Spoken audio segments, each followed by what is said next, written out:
What is up, everybody? Welcome to this week's episode of the Dense Pixels podcast. I'm one of your hosts, Brad, joined by my co-host, Micah.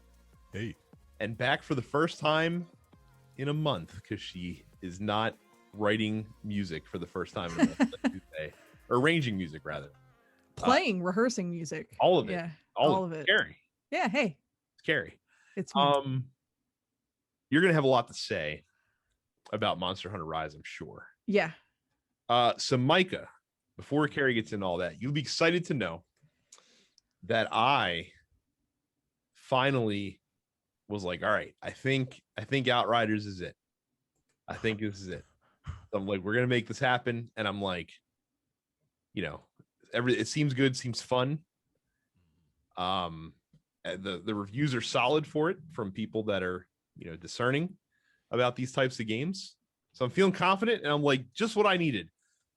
A game that people said is the most like Diablo since Diablo came out. And I said, wait a second, I own Diablo 3. And I booted up Diablo 3, and I've been playing about 10 hours of that over the past week because they just started season 23. And Diablo is really fun. For those that didn't know. For those that didn't know, this game that came out 8 years ago has still stood the test of time as being an incredible time sink. I love the fact that had this been like the olden days where Micah would literally spend his money on anything, the fact that you showed interest in Outriders meant that I would have bought it, because that's how much I respect your opinion when it comes to video games. And boy, am I glad I didn't. The game is fine, but I would have bought it because I'm like, okay, Brad's gonna get it, and maybe we could find time to like play together sometimes, and just like, oh well, maybe he can, and this would be awesome, right? And then you wouldn't have got it, and I'd have been fucking mad. Yeah, well, so here's the thing, though. Here's the thing about Diablo 3. It's immensely satisfying. Yeah, what an immensely satisfying video game to just sit there and boot it up. And so like the season, so for those of you that may have played Diablo 3 way back when and haven't got into it, so season they do a season like once every 3 months essentially.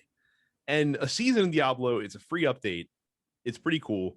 But the whole hook of it is you create a new character that starts from nothing. Starts at level 1.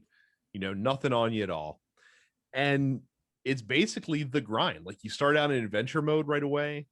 There's all sorts of guides to get yourself like ways to game the game to get leveled up like super fast. By doing like the challenge rift and getting a shitload of crafting materials and then crafting the preferred legendary for your class, but since you can't equip it because they're level 70, but you can use Kanai's cube to extract the legendary power that it has, that you can run with that and get like a massive damage boost early in the game, so you can just mow down through everything and gain like 20 levels in 20 minutes, and all this other stuff. Like it's an efficiency game really at the end of it, and it's fun. Like beating the shit out of things is just so much fun. The end game content in Diablo is very focused on specific activities, but those activities are designed really well for replayability. And then it's fun to have a character that you then just get to use regularly after the season's over. They just become a regular character in your character pool. You get a unique armor set unique to your class that's different every season. You get a pet. It's fun and it's free. Like if you own the game, if you own the game already, it doesn't cost you a thing other than time. What a good ass game Diablo 3 is. And so my philosophy is that Outriders, if it really is that good that warrants me playing it, it'll be around later in the summer. It'll probably be on sale. And since it's not like a live service game, since it's not a game that relies on you being on when other people are also on and when the game is popping, then it'll still be fine to go back to, and all the bugs that are in the game will be fixed, so like people won't be losing all their inventory and shit like that apparently is happening to some folks, which is unfortunate. And yeah, and that'll be fine. So Diablo and a few other things will hold me over because like I downloaded Enter the Gungeon because that's free on PlayStation right now. Haven't played it yet.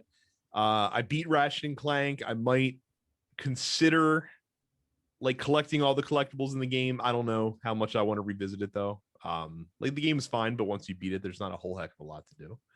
And there's a few other small titles that'll get me by for the next 30 days, basically. Because that's really all I need. You can hold out. I'm trying to find things to occupy my time until, a month from now, where I can obsess all over again for Mass Effect. So yeah, and meanwhile, Mass Effect's laying just enough breadcrumbs to keep me at maximum hype. They released a trailer yesterday showing the difference that retexturing the game in 4K has on the graphics, and it looks incredible. Yeah, and it's going to be great. So yeah, Diablo 3, it's on sale for $20, the Eternal Collection on PlayStation. If you don't own it and for some reason want to check it out, even though you haven't seen fit in the past 8 years to give it a shot. So there's that. So Carrie, Yep. you've been playing Monster Hunter Rise. Been playing a lot of Monster Hunter Rise for the last several weeks since it's been available. since it came out. Yeah. How's that going? I've got like 75 hours in the game already. A lot of hours. It's a lot of hours. Yeah, I've been doing really nothing else. Yeah, I mean it's super good. The changes from World are significant. Like they got rid of the whole slinger aspect. So now instead you have the wire bug, which is fun. Like getting that sort of movement mechanic down took me a little bit, but like once it clicked, I'm like, cool, I'm Spider-Man now. Neat. Yeah, I mean, it's super fucking good. There are certain aspects about it that feel a little more like older Monster Hunter games in so much that you have your village quests, which are like exclusively solo quests, and then you have your hub quests, which are different, rather than World, which is sort of mashed everything together. World in World, capturing the monster was basically always the right choice to do if you had the option to do so. But now you get different sort of rates of material drops if you capture or kill something. Sometimes you can only get certain materials from killing the monster. So now sometimes you have to kill the monster. It's a good blend of the sort of general quality of life updates that World provided and the, I would say, easier learning curve that World provided with some more old school Monster Hunter ideas. I will say that like the story ends a little abruptly. I know that they're like basically patching in like the actual story ending at the end of the month. So it's Kingdom Hearts 3, basically. Yeah, a little bit of that. It almost feels like we're in sort of like a holding pen right now. that Capcom sort of just like, relax, the rest of the high rank content will be coming. So on the plus side, that means that people who are maybe on the fence about it and like didn't buy it day one can wait a week, see what other people are saying about it, and still have plenty of time to like catch up before they unlock the level cap and do all this other stuff for high rank. So one thing that you can help me understand about Monster Hunter Rise, how comparable is it in scope to Monster Hunter World? Like is this meant to kind of like be a sequel of sorts to Monster Hunter World, or is this supposedly appealing to a different audience? I think it's supposed to be a continuation of the momentum that they had from Monster Hunter World. I mean, Monster Hunter Rise sold something like 5 million copies in its first week, which is a lot of copies for a game that is supposedly a niche game with a small audience. Like, I feel like we need to recognize the fact that Monster Hunter Rise was one of the first AAA game releases of the year in a lot of ways. So yeah, I mean, I feel like the audience for Monster Hunter is only continuing to grow at this point.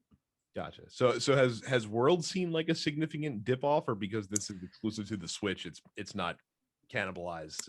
I don't think it's cannibalized either. That being said, my husband sure as shit lasted all of about 4.5 days before going out and buying a Switch so that he could also play Monster Hunter Rise. So like it's a system seller in that regard. I'm sure there are lots of other people who played World on PC or on Xbox or PlayStation who didn't have a Switch who are like, oh, apparently this game is like, I've seen it called the best Switch game since Breath of the Wild. I don't know that I 100% agree with that. But it's up there. So it's moving systems. But yeah, I don't know about the numbers drop off on World. I haven't been super paying close attention to that. I can tell you I haven't really been playing World since Rise came out, mostly because like I've been at the end game of World ever since they dropped the last content update for that game, which was in like October. So it's like, okay, cool. I have like my full Fatalis armor set. I have the best weapons in the game. I have the best armor set in the game. I have all the decorations I would ever need. Like I have hit the apex of Monster Hunter World and I've been there for months. So to be able to then like start all over again, I'm like, cool. It feels like I'm building something different now. So And that's why Seasons in Diablo is fantastic, because it's all about the chase and the progression. Yeah. Makes those games fun. So very good. Very, very cool. So yeah. very awesome. Yeah, I see a lot of my folks, a lot of friends of mine who are into those games are playing a lot of Monster Hunter World, or Rise right now, rather. So I wonder if I should ever go back and give that game another chance. Monster Hunter World. I would say so. Like It's I didn't on my love system Monster for free. Hunter. So I did not love Monster Hunter earlier. Like I played like the 3DS one, so like Try, I guess, was on the 3DS. And I tried it and I just didn't love it. Like that series didn't click for me until World, and now I literally spent many hundreds of dollars on Monster Hunter cosplay.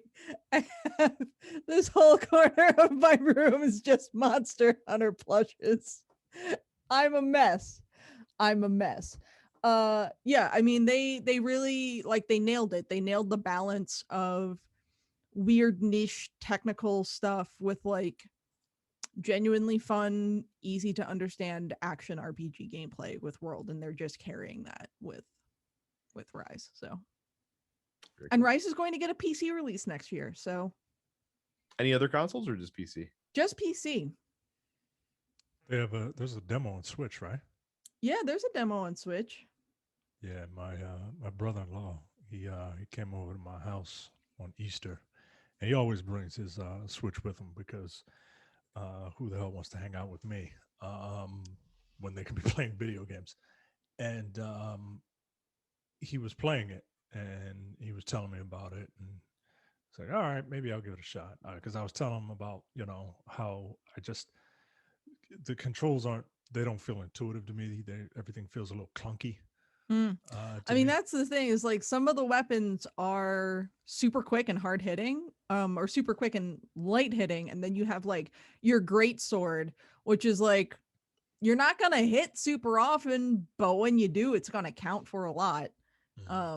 It's all about finding the weapon that matches your play style. So that was my biggest problem. I really couldn't find anything that I liked to play with. I mean, there's always the gun. I didn't like the gun. You didn't like the gun? No, I didn't like the gun. Yeah. I sometimes pick up a fucking heavy bow gun now and again, because sometimes you just want to go daka into a monster's face for a half hour. Yeah, finding gun builds in Dauntless that were a lot of fun was also a challenge at times, because Dauntless was like very, very basic. Like you basically just could fire weapons at whatever attack speed you had, and then you had some special like one-shot power-ups that you could do that would cool down. And really the key of that game is just how can I up my attack speed, and just so I'm just firing off bullets like crazy. And just spending the entire battle fucking strafing the entire time, like literally running in a circle around the monster trying to target specific points. So, well, as far as new games coming out, there are a few. Demon Skin is out on PC as of yesterday. The Final Fantasy 14 open beta on PlayStation 5 is also available as of yesterday. So, Micah, are you ready to run back down that rabbit hole? No, because I wouldn't come out. and I really enjoyed that game, and I just the only reason I stopped playing is because I met my wife, and and you know, like that's just I I I can't divide my time. You know what I mean? But and I don't know how to stop. Like once I start playing something like that I like. Mhm. Um, but you know, I had a friend. He was trying to get me to come back to it, and I really like Final Fantasy 14, but nah, I'm good. Well, you can also check out Ashwalkers, A Survival Journey on PC on April 15th. Carly and the Reaper Man comes to VR on PC same day. Saga Frontier Remastered comes to PC, PlayStation, and Switch. Super Meat Boy Forever comes to PlayStation and Xbox on April 16th. And Tribal Pass comes to PlayStation, Xbox, and Switch on April 16th as well. All right.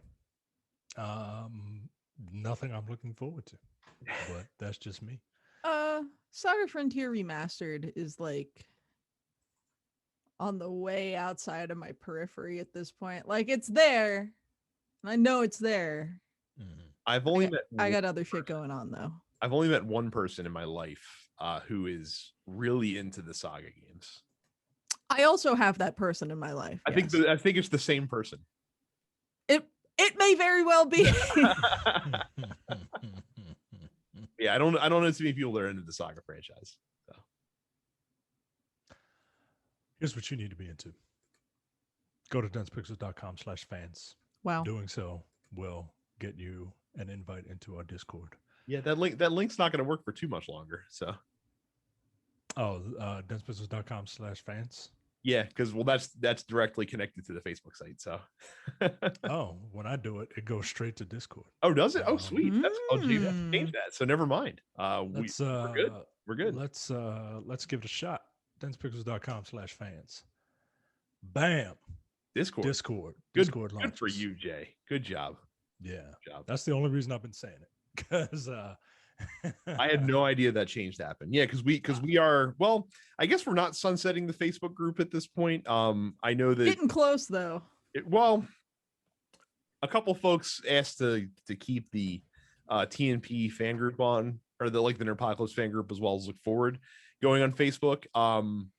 So look, if we have any listeners, and when I say listeners, I mean like longtime fans of Dense Pixels who we can trust that are interested in upkeeping the moderation on the Facebook page, I might consider that. That's why I haven't winded it down yet. I just have also been lazy and not solicited that information yet. So reach out to Micah actually if you're interested in doing that, and we'll consider that as we figure out what we're gonna do. But basically, none of us are gonna moderate that shit anymore within a week's time or so. So yeah. It's not that we hate you people. It's just that it's a bit of a pain. So I need everyone not to get on too much of a tangent during the ad read, but if you've never moderated a Facebook group before, I just need to understand how painful it is, and it's twice as painful now as it ever used to be, because the algorithms on Facebook in terms of netting stuff and blocking it is out of control. Yeah, right now, and it's insane, and it's just not a fun platform. I mean, Discord is not perfect either, but at least we're in control of Discord. We're in control of it, and those of us that are using it are having a good time, and it just feels a lot less pressure to keep up with it. In the Discord feels like more of a conversation. Yeah. Plus, I can filter the fucking dumb memes and shit posts into their own channel rather than having to dodge them to have actual conversations with people, So yeah, it's good. We've streamlined the groups on Discord. We have fairly active people in there. So Yeah. Go to Discord. Stop using Facebook. denspixels.com/fans. And like Micah said, try it. You might like it. Yeah, it's not bad. It's just different. It worked gangbusters during WrestleMania. That it did. It was much better than people literally posting. Like it was cool. You know what else is cool? YouTube sometimes, only if you're going to youtube.com/densepixels. When you're there, don't forget to subscribe, click the bell notification icon, and smash that like button. Smash it. And all the stuff that wacky YouTubers say. While you're on the internet, subscribe to all the TMP Studios podcasts, wherever you get your podcasts, including the Nerdpocalypse podcast, Black on Black Cinema, Coming Distractions, and the weekly preview episode of Look Forward. If that's not enough, $5 a month, $50 for the full year, you can go to densepixels.com/premium and subscribe to our back catalog of amazing podcasts, including The Airing of Grievances, No Time to Bleed, The Men with the Golden Tongues, Upstage Conversation, and the full 2-hour-ish episode of the Look Forward Political Podcast. Look, let me tell you something, man. If you think just because government is not being run by the reality TV show host, that you think politics is boring again, nah, bruh. There's a literal alleged pedophile walking around in Florida named Matt, and he's just a crazy guy. And I believe this week Jay and Brad kind of enjoyed doling out the news on old Matt the pedo, allegedly. Very cool. New episode Upstage I know is coming out soon as well. That was just recorded, and again, I believe that's already been posted. Oh, hey, there you go. So that's up. And me and Micah, like I said, we're still collaborating to try to figure out when we can do my my fun idea that I have that I think that fans of this podcast especially will really enjoy. Under the Golden Tongues. So yeah, the latest episode of Upstage Conversation on my favorite musical, How to Succeed in Business Without Really Trying. It took me fucking 800 years to like actually get Jay to sit down for a half hour and like do the show, but like it's out now. So if you're a premium member, please listen to it. So Nintendo had an indie showcase today. They did. About 20 minutes long. They had a few big announcements, and in no particular order. A new narrative-driven game called Road 96 was shown off. Oxenfree 2 is coming to Nintendo Switch, I believe later on this year. Yeah, Oxenfree 2 was sort of their like one last thing announcement. So heard good things. I heard really good things about the first Oxenfree. I didn't play it though. A new game in the Ali Ali franchise, Ali Ali World, is coming. This is like a side-scrolling skateboard game. Looks very fun. Yeah, it looks. If you're into stuff like Excite Bike, it might be interesting too. Yeah, it looks super funky. Aerial Knights Never Yield is a runner with a really cool setting. It takes place in like a futuristic Detroit, but a Detroit that's inspired by Tokyo. It has a very unique soundtrack if you watch that during the trailer. It's coming out May 19th. There's a demo that should be available as you're listening to this that you can check out and play if you're so inclined.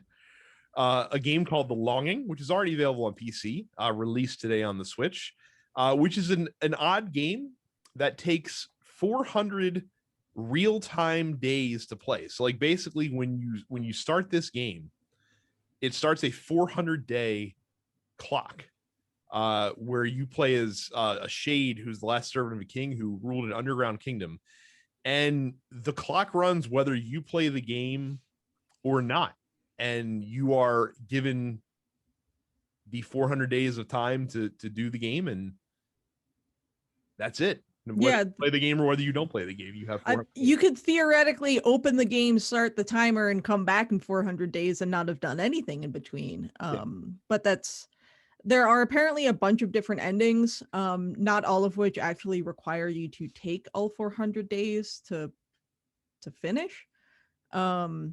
So yeah, it's an interesting concept. It's based on some old, I think, like Nordic legend, basically, of a king that basically has to like sleep for X amount of time to regain his power. So the idea of, well, what does that king's servants do when he's gone? Yeah, if you're interested in sort of like an idle thing to do, The Longing is certainly something to check out. Yep. Fez, one of the most notable indie games ever, released on Nintendo Switch today. So again, it's available to check out as you're listening to this. And then a couple games from Annapurna, who is a very popular publisher. Hindsight, which is a game about discovering memories through objects, and Last Stop, which is the next release from the studio that made the game Virginia, that are both coming out this year. So cool stuff. Nothing that I was particularly looking for, though I will say that even though I'm not a big runner guy, the that Never Yield game looks very interesting and sounds very interesting. If you want to hook me in to a fun game, give it a good soundtrack, and I'm at least going to give it a second look. So Yeah. Very, very cool. This thing would close. That'd be great. Nintendo also last week released essentially what's the replacement, because now the Super Mario 35 has gone away, the Mario Battle Royale, which, like I said, I played a bunch when it first came out, but it didn't stick with me like Tetris 99 did. Well, I have a feeling this one might do a little bit better, because Pac-Man 99, the Pac-Man Battle Royale game, is now available to play on the Nintendo Switch. Brilliant idea. Fucking brilliant. Like low-hanging fruit. I'm surprised it took this long to get this out there. Yeah, it's I like the concept of, you know, throwing more all the ghosts you eat get thrown to other people, and I feel like this makes more sense than Tetris, to be perfectly honest. Yeah. I've seen it played. I haven't played it yet. But it looks like fun, man. It looks like a lot of fun. Here's what I know about Pac-Man 99. I will not be nearly as good at Pac-Man 99 as I am at Tetris 99. I don't expect to see a top 3 finish in my first game of Pac-Man 99 as I did with Tetris 99. So I'm gonna give this one a shot. I enjoy unique takes on Pac-Man. Like Pac-Man Vanilla does not do it for me that much. But like Pac-Man Championship Edition, I fucking love. Like I adored Pac-Man Championship Edition, and so I'm hoping that this can do something similar in feel to that game. Now this does. I mean, I've seen a little bit of it. It looks more vanilla Pac-Man, but obviously like the extra, you know, ghosts coming in and the interaction with the other players, I think could give it a flavor that's very fun. Yeah, man. Yeah, I mean, it would be nice, you know, if it had the championship edition, like, you know, look, updated look, but whatever, man. Like, this looks cool. More Nintendo news as well. There is a new color, Nintendo Switch Lite, coming out, and that color is blue.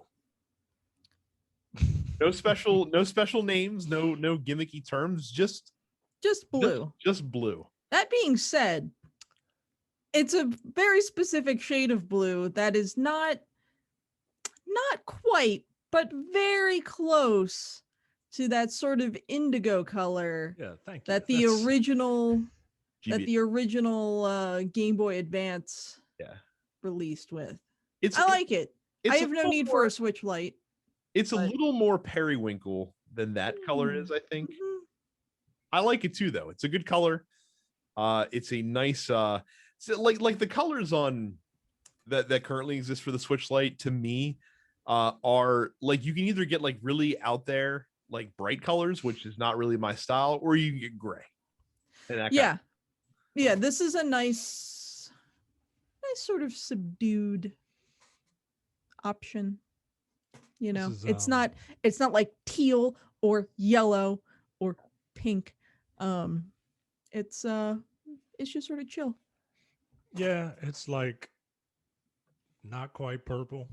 It's like blueberry stain on your lips blue. You know what I mean? Like it's not offensive, is what I'm saying. Yeah. It's nice. I like it. Yeah. I like it's kind of cool. The Council on American Islamic Relations, which is the largest Muslim civil rights charity in the United States, put out a press release imploring Sony, Microsoft, and Valve to not publish the upcoming 6 days in Fallujah. Some of the quotes that they said is that they called the game an Arab murder simulator. Says that the game reveals the gaming industry's Islamophobia problem, that it would, quote, only normalize violence against Muslims in America and around the world, and that video games like 6 Days in Fallujah only serve to glorify violence that took the lives of hundreds of Iraqi civilians, justify the Iraq war, and reinforce anti-Muslim sentiment at a time when anti-Muslim bigotry continues to threaten human life. I'm not a supporter of 6 Days in Fallujah, the game itself. I think it's a terrible concept for a video game. Oh, sure. And for reasons that we've detailed on the show, partially because I just don't have any confidence in any current studio that exists to deftly handle the subject material. No. Yeah. No, this is definitely a game that was written and developed by a bunch of fucking bro dog white boys.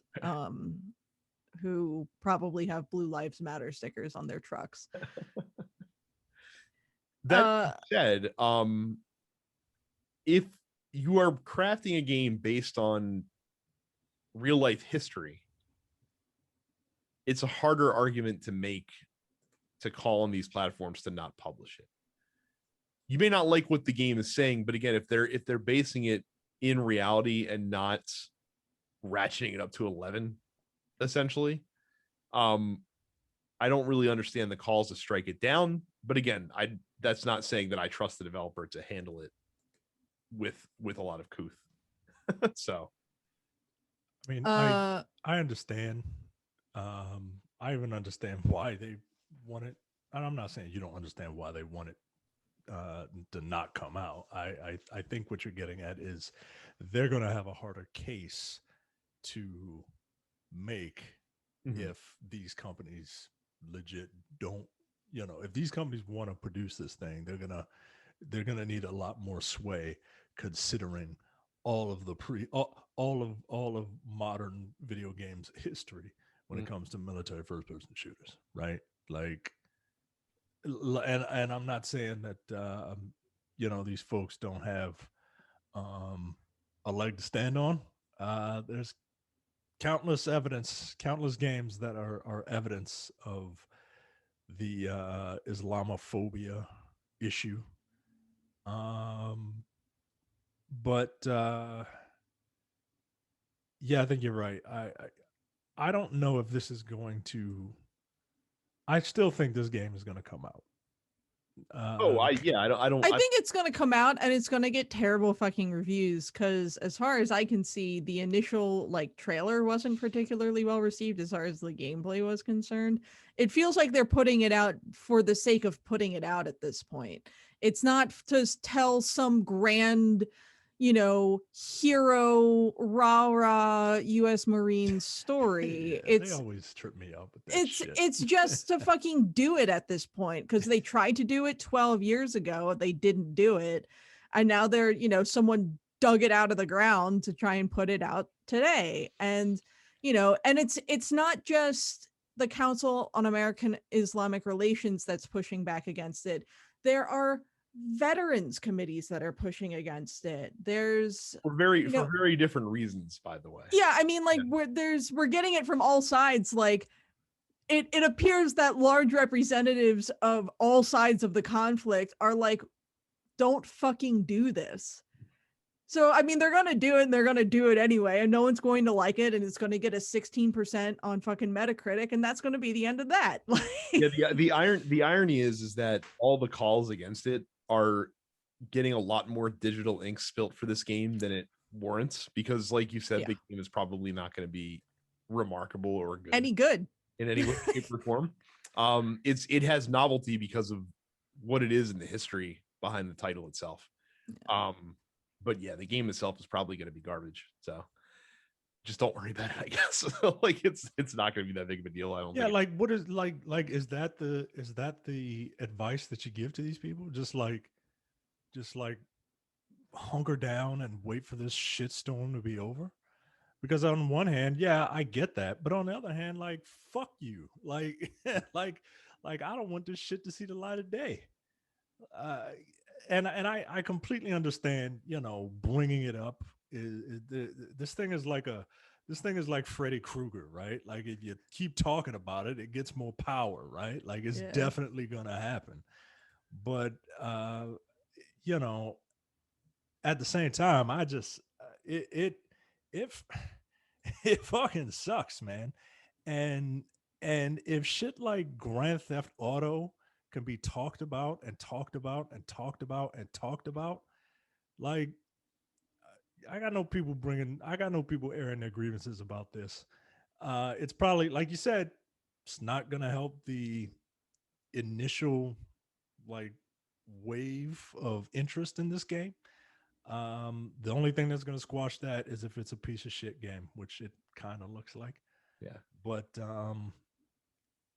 I think you do talk about it, and I think that you talk about it not to prevent the game from coming out, but you talk about it based on to talk about the larger issue, which is, you know, everybody's beef with everybody else. And to be a little fair to the developers of the game, I mean, this statement's coming out. No one's seen the finished product yet, so you don't really know what you're rallying against. Like, I understand the statement comes out after you've seen what the product has to offer. You never know. Maybe you have amazing writers that can handle this thread this needle. Again, not counting on it, but doubt it. Yeah, but you never know what story might actually get told at the end of the day. Yeah. But yeah, like I said, I don't think anyone's expecting this game to be anything worth writing home about. Something that has been surprisingly worth writing home about apparently is Outriders, we talked about up top. But of course, they did have a rocky launch weekend, as we detailed on the show last week.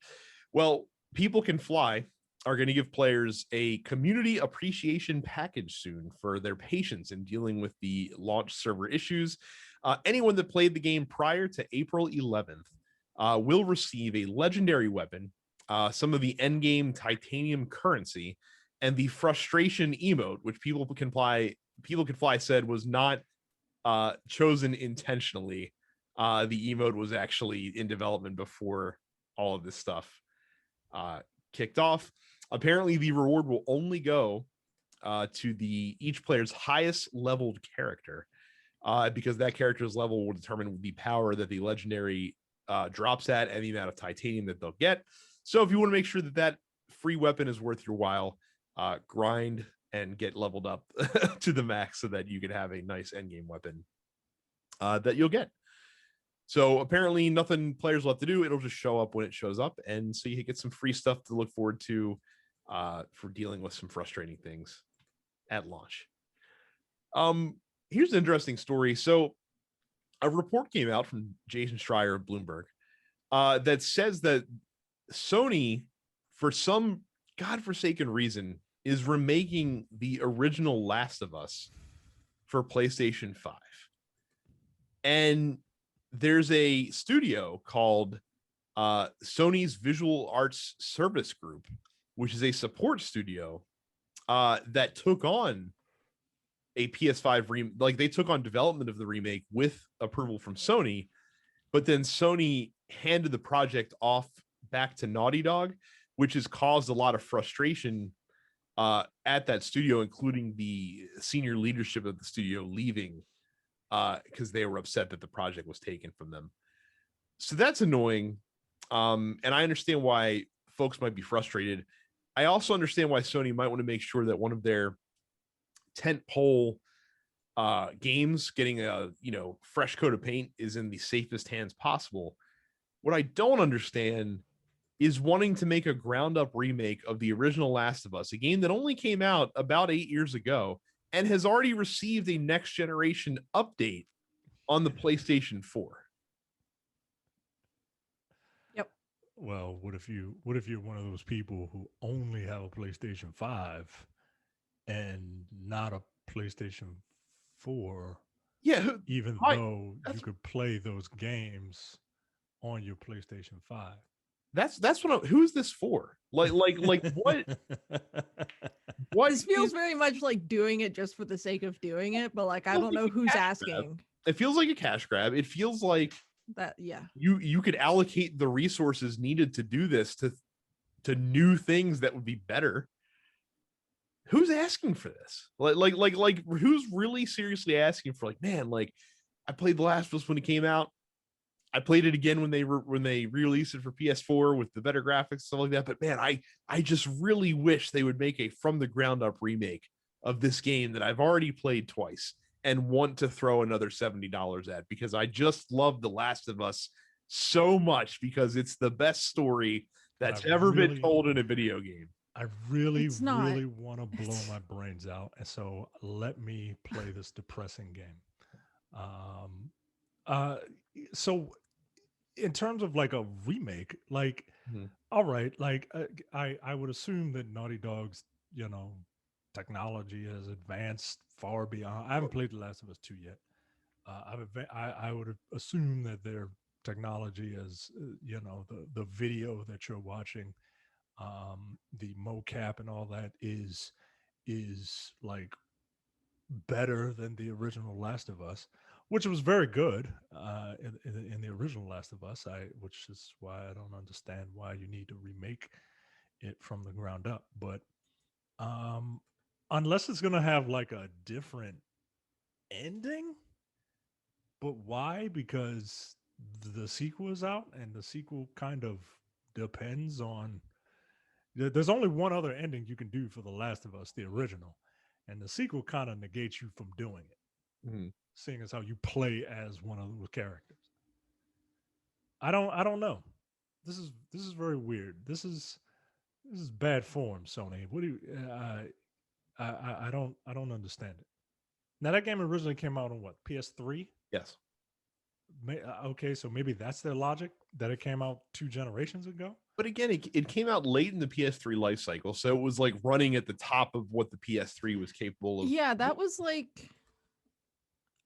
I was still working at GameStop when Last of Us and it got a 4K HDR edition. Right, so like this is just a fucking shitty cash grab. Why would you spend the money to make this when you could just fucking up-res it again for PS5 rather than doing a whole, or don't even up-res it, just do the PS5, like, hey, you know how before you had to choose between resolution and frame rate? Well, not anymore. Just smash it together. Yeah, and that's the thing, like I like, what is the actual audience to pay $70 for a remade edition of the original Last of Us? I mean, have you seen the way The Last of Us 2 fans defend The Last of Us 2? I mean, I get they'll get it. and maybe they're thinking, if each one of those people buy this remake, it'll be worth it. Look, right? Like, here's another case, by the way, of, again, Last of Us was part of that, like, welcome to PS5 package that they gave the PlayStation Plus subscribers. Like the PS4 version was literally given away for free. So it's like, hey, you have this. We're going to make this thing that's marginally better and charge you for it.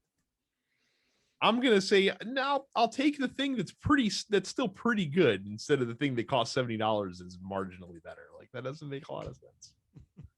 So In cool PS5 news, the first major system update for PlayStation 5 is live, and it's already installed on your system if you have automatic updates. Couple features that some folks have really been asking for a while. So you now have the ability to store PlayStation 5 games onto a compatible external hard drive. You could not do that before. You can do it now. Notably, you cannot play games off of the hard drive because, as we've detailed before, like the hard drive that PS5 uses has to be like a certain speed, and there's really no commercial ones available yet that can do it. But it's apparently much faster to transfer the games back and forth than it is to delete and then reinstall it later or copy it from a disk. So that you got that going for you. Share play can now work cross generation. So like if you have a person that has a PS4, you can share play PS5 games with them, including allowing them to try your PS5 game on their PS4, which is an interesting little thing. They're tweaking the mobile app that much more.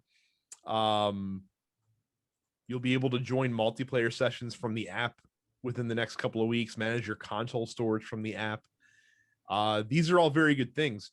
There's also some hidden features that for some reason they didn't announce. And I don't know if it's because maybe they're not like ready for prime time, but they're pretty big deals. So now, if you have a monitor that runs up to 120 hertz, there's now select games that'll run at 120 FPS on PS5, which is cool because that's something that Xbox has done, but notably PlayStation did not do that when it rolled out. You also have the option to switch the console video output to non-HDR automatically when you're playing games that don't have HDR support. Your HDMI device link now works much better, so you can actually turn on and off your display by turning on and off the PlayStation. And if you turn off the display the PlayStation is connected to, it'll put itself into rest mode. So now you don't have to hit 17 buttons to navigate to the rest mode thing on the PlayStation 5. You could just turn your TV off or turn your monitor off, and it'll turn the system off for you. So that's pretty cool. Yeah, that's nice. And you can also disable in-game chat and hide games from your game library as well. So a lot of cool features, some nice quality of life settings. Micah, how do you feel about these PS5 updates? I'm excited about the storage. I don't mind transferring games, whatever. I got a couple terabyte, regular old external drive that I use for my PlayStation 4. But I never hooked it up to the PS5 because I'm just like, I'm not touching nothing. I'm not putting anything in there until they say it's okay to put it in there. So now that I can do that, I don't mind downloading a couple more games. It's not a huge pain to re-download a game because I finally have internet worth a damn. But it's just nice to be able to do that. The working with your monitor is really nice because I could turn my Xbox on through my controller and Xbox would come on. The Xbox would boot up and I would be at the home screen before the television is up and running, and the television don't take that long. I always had issues with the PlayStation doing that. So that's cool. This is a good update. This is a solid ass update. Very cool. Finally, in the news. So this is a fun news story. So there was a game that was announced last week called Abandoned, and it's from a studio called Blue Box Games, and they're a Danish developer. And they showed the trailer off, and people watched the trailer, And they sat there and they scratched their heads and they said, this looks an awful lot like the demo for Silent Hills PT. And so the internet decided that this game from this Danish development studio is actually secretly a Hideo Kojima game.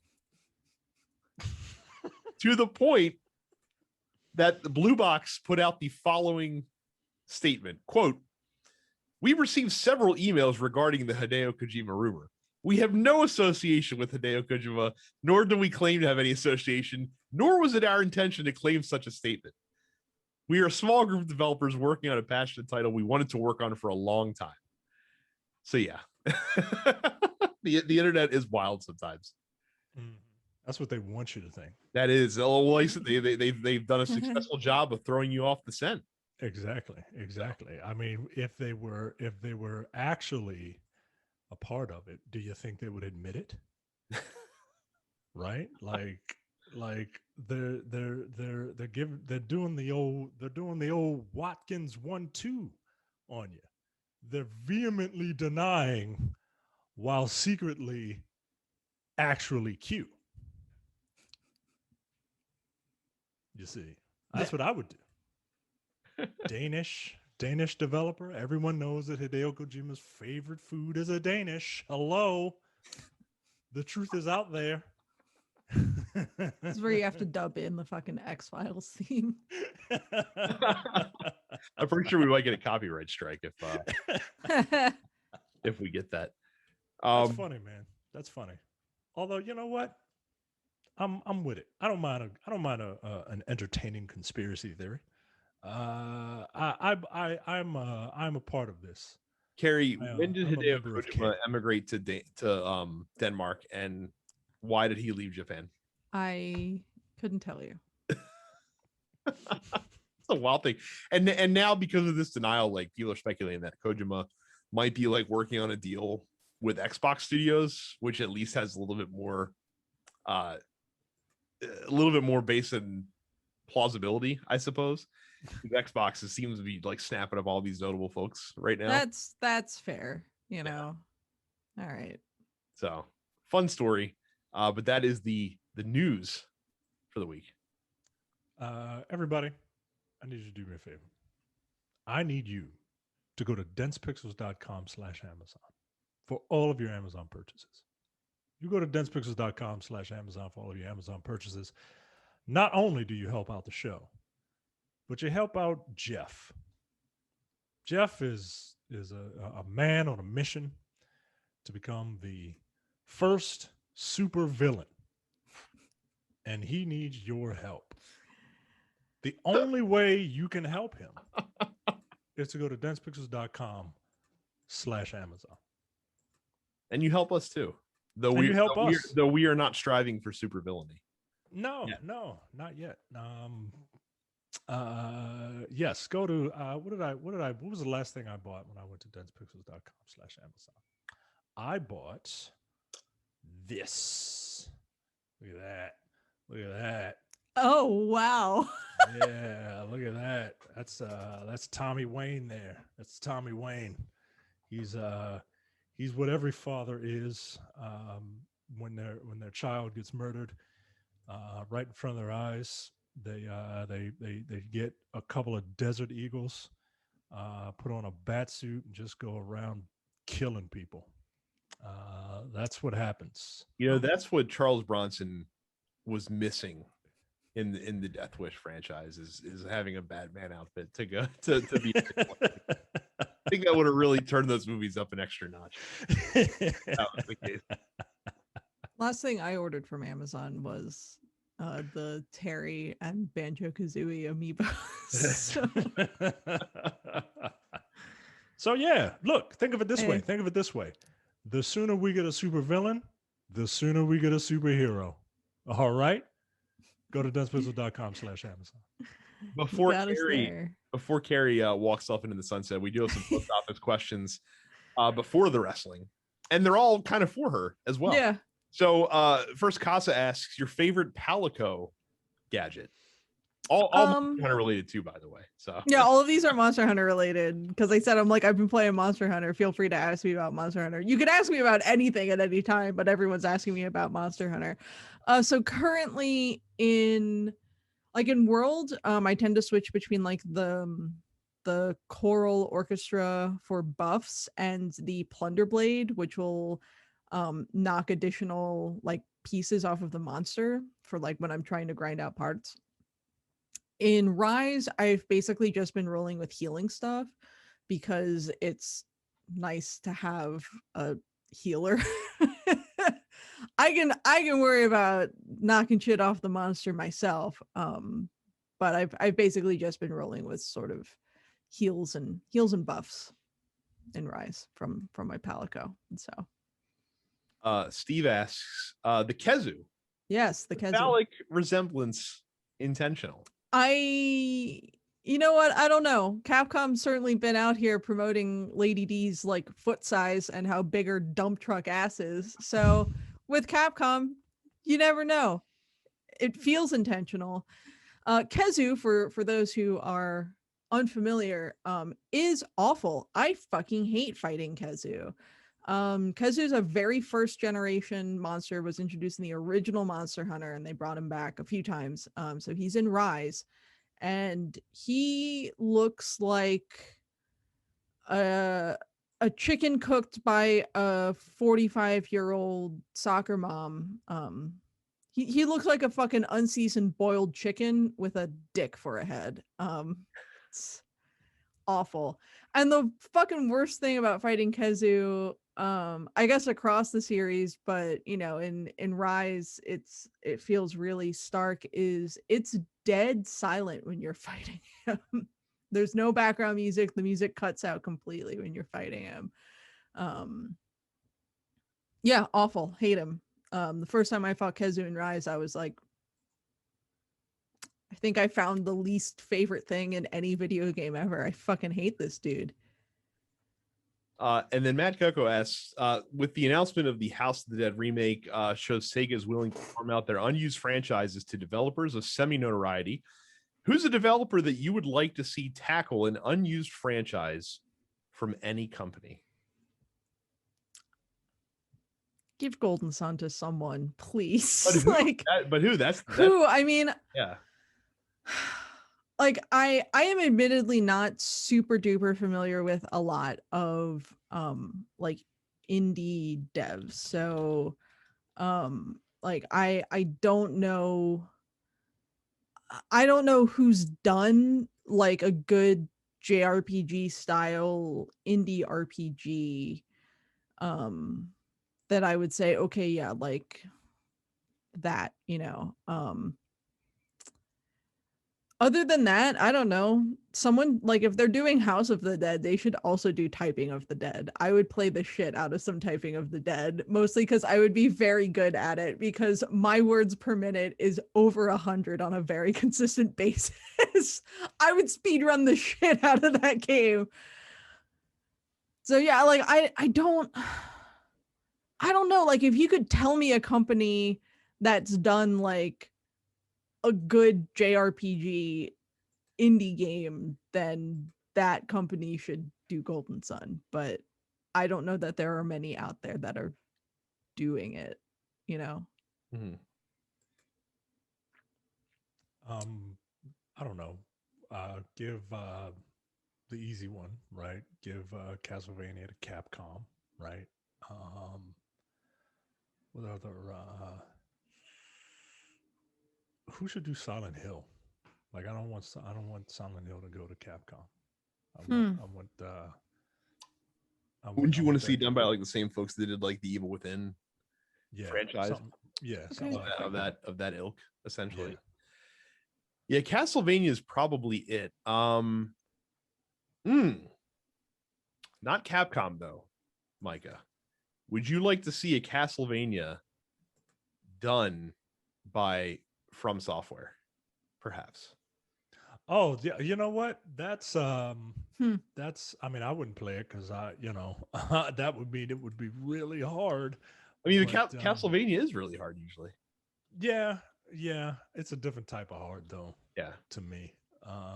Castlevania is a type of hard that I can kind of get through. Mhm. Whereas From Software makes games to punish you. They make boot camp games, Mhm. and I wouldn't make it, but I do like that though. I do like it. Like make a Souls game with a Castlevania skin on it. Use monsters that the traditional like universal monsters or whatever. That would be really cool. That would be really cool. I would like to see Square Enix do Skies of Arcadia.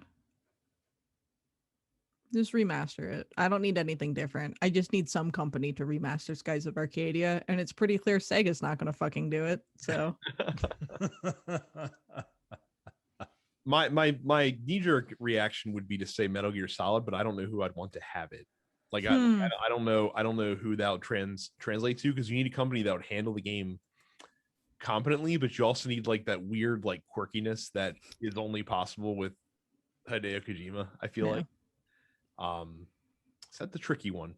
That's a tricky one to figure out who it should go to, but that'd probably be the game that I would pick, I would say.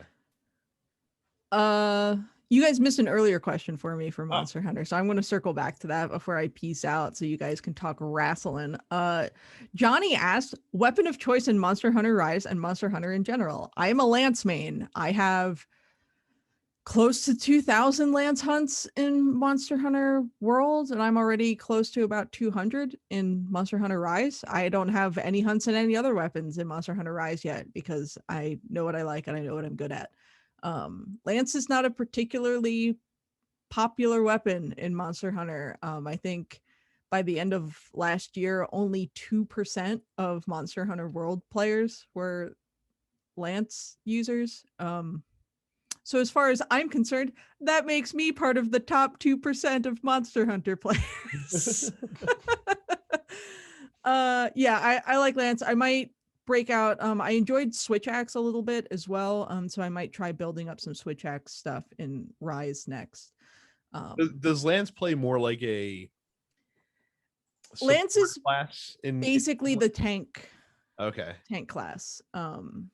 See, I like playing in Dauntless. I enjoyed playing Polearm the most because that was the class that kind of applied a lot of the debuffs to the monsters so that other classes could deal additional damage. So it was That's sort of insect glaive in Monster Hunter, which is like a super technical weapon, which there's a lot going on. Like you have your glaive and like the type of glaive that you're using, and then you like your kinsect, which can apply AoE status effects and whatnot. Too much information for me. I want to run at the monster and poke it as hard as I possibly can for a mediocre amount of damage.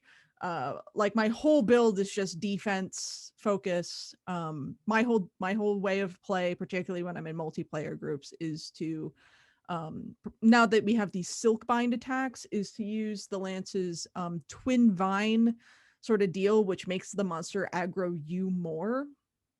And I have all of these defensive capabilities, so I'm just out here like tanking all of this damage while the rest of the people who I'm playing with wail on it. So I like Lance. I like to run and poke. That's it. That's all Lance is. You run real fast and then you poke, and that's it. That's I just looked up what a Kezu is, and that thing looks like it likes to run and poke. Like, oh it yeah, is gross looking. Awful. Awful. Yeah. If you're fighting a Kezu in a cave, sometimes he will run up and stick himself to the ceiling and hang down and just dangle and really look like a penis. It's fucking terrible, man. This is nightmare fuel, man. That's how you can tell that Monster Hunter is definitely done by the same studio that also does Resident Evil. Like, yeah. But that's it for me. Y'all enjoy your fucking wrestle talk. Hopefully I'll be back on more regularly. I've been really busy on Tuesday nights doing rehearsals for the upcoming Baltimore Gamer Symphony Orchestra show. Just gonna plug that. That's on our next digital show. It's an all digital concert. It's on May 22nd at 8 p.m. Eastern. I will be sure to continue to drop the event link in the Discord channel. A lot of cool stuff on the program. We're doing Dragon Quest and Final Fantasy and Klonoa and F-Zero and Deltarune and Wolfenstein is on the set list this time. Like there's a lot of cool stuff. It's a really ambitious set list. We're doing more music than we did in the fall, so it's going to be a longer show, but totally free. So a lot of people have been working very hard, myself especially. Because I'm arranging, I'm performing, I'm doing the video editing. So I have a lot going on. But yeah, thanks for having me. And I'm gonna go play some more Monster Hunter while you guys talk wrestling. We'll have fun playing Monster Hunter, just as we had fun with the week of wrestling that just seemingly would not end. All right. Godspeed. So last week, the wrestling was out of control. And yeah, it was Micah. What did you? How much of the wrestling did you watch? That's my question. So I can't I can't watch as much wrestling as I want to. I didn't get to see any of anything NXT. So I didn't get to see any takeover. Mm-hmm. The only thing I got the chance to see was both nights of WrestleMania. Mm-hmm. I don't count SmackDown. I don't count. Yeah, no, I don't count that. So I'm completely ignorant to all of Takeover. Fair Hopefully enough. that is going to change now that NXT is on Tuesday nights. Mm-hmm. And I can actually, because Tuesday, I was watching every now and again. I would turn on Impact, Mm-hmm. and no, I would much rather watch NXT. So the takeover, the 2-night takeover was solid. Had a lot of really good matches and some fine matches that were just not spectacular. Mm-hmm. My recommendation to you is, if you were going to watch 4 matches off of the card, I'll give you 2 from each night to watch. The first one, night 1, Pete Dunne defeating Kushida, was excellent, as you would probably expect. Mm-hmm. And then the Walter Tommaso Ciampa match is a match that you just don't get to see that much anymore, of 2 guys just beating the shit out of each other. I mean, like the match even ended kind of anticlimactically, because do you know what the finishing move that Walter did to win the match, Micah? I don't. A knife edge chop to Tommaso Ciampa. Like that's the kind of brutality like that a chop was able to finish the match. So those are the 2 from night 1 that you should check out.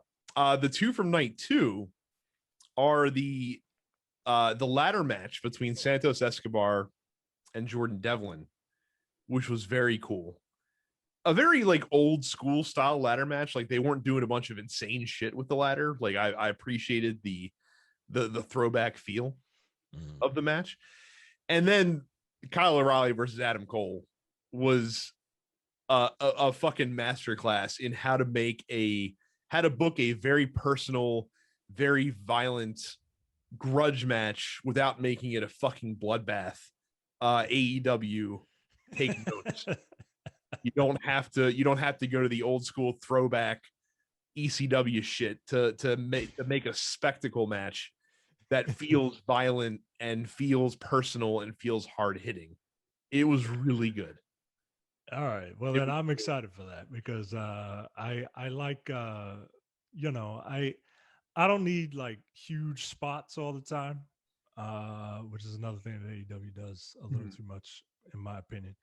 And I don't need a lot of blood and guts, which they don't do it a lot, but when they do it, it's like, all right, man. Like I'm not watching combat zone wrestling, right? Like I don't. That shit is just gross to me.